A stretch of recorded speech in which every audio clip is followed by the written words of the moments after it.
છે કે એક ઘડિયાળને 132 રૂપિયામાં વેચવાથી અમિતને 10% નફો થાય છે. તો ઘડિયાળની મૂળ કિંમત ખાલી જગ્યા હશે. મિત્રો અહીંયા તમને શું આપેલું છે કે વસ્તુની વેચાણ કિંમત આપી છે અને નફો ટકામાં આપેલો છે અને આપણે મૂળ કિંમત લાવવાની છે. તો આના માટે જ્યારે પણ આવો ક્વેશ્ચન પૂછાય ત્યારે તમારે આટલું સૂત્ર યાદ રાખવાનું કે મૂળ કિંમત અથવા તો મૂકી બરાબર વેચાણ કિંમત વેકી ગુણ્યા 100 અને ભાગાકારની અંદર 100 વત્તા નફો. બરાબર.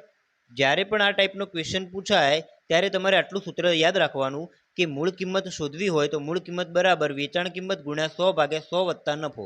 આની અંદર કિંમતો મૂકીએ મિત્રો તો વેચાણ કિંમત કેટલી છે? 132 રૂપિયામાં વસ્તુ વેચવાની છે. તો અહીંયા 132 ગુણ્યા 100 અને ભાગાકારની અંદર 100 વત્તા નફો.